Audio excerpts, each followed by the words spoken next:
All right, hello, wine drinking people. Time for more of what I've had to drink yesterday. And our good friend Luigi was in with Tuscany wines, and actually he's got some great stuff in this portfolio. Not all of it from Tuscany. Some of my favorite wines here from the south here, made with the Aglianico varietal, and these wines from Cantine del Notaio, man. Awesome little monsters. But we started out with a white, the Terre, Sacrasisi Winery, Bianco from Colli Orientale di Friuli, far up north. This wine's a blend of Friulano, which used to be called Tokai Friulano, but the European community decided the Hungarians needed a break, and they gave them the name of Tokai, and just left the rest of the world, well, take Tokai off of whatever it is you were using it on. And so this grape is just now known as Friulano.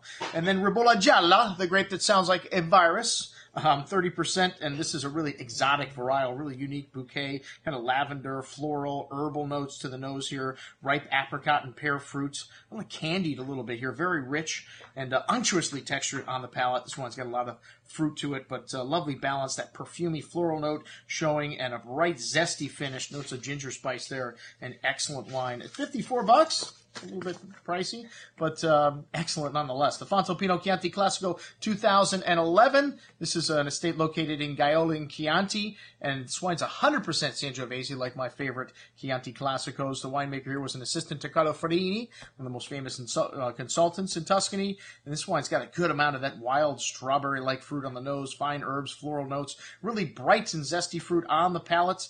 This 2011 vintage, very forward and seductive here, pretty floral highlights, and really nice balance. Nothing sticks out in this wine. 50% barrique, so you do get a little spice in addition to that traditional Slovenian oak, but really lovely balance. Excellent juice here at $24.50. The Carpineta Fontalpino Doides. This is a wine that does have a pretty package, but nowhere in the bottle does it say anything about what's inside of it. And, we don't buy wine based on the pretty package. We want the wine to be good. And this wine is most excellent, man. It is awesome.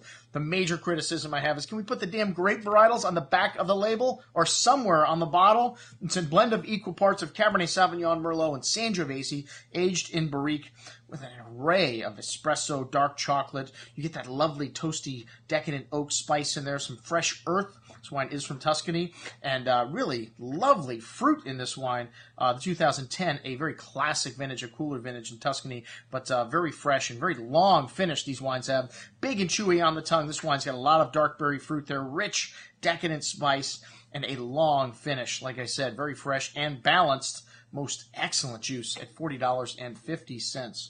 The 2009 Cantine del Notaio, which that means these people somewhere back in their history were notaries, which is a noble profession in Italy, I guess. Here, anybody can become a notary for a couple $100 as long as you don't have like a felony on your record. Anyways, this wine is called La Firma, Aglianico de Vulture from the south. The age of the vines here 100 years old, so ancient vines. Aglianico is the south's top. Red for aging.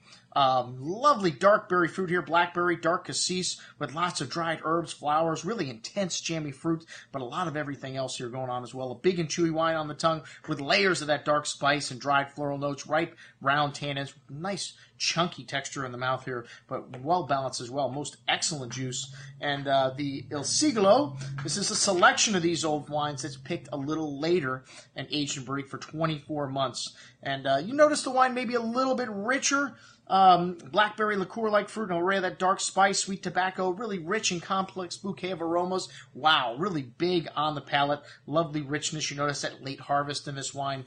Pretty floral notes and a lot of that earth and big and complex. And, a shade bigger than the La Firma, but, just a few dollars more to me. Not a lot of difference in these two wines, but not a lot of difference in the price either. All right, that's what we had to drink with our friend Luigi. I'm your host, Andrew Lamposoni, signing off from the Wine Watch, saying, remember, always drink the good stuff first.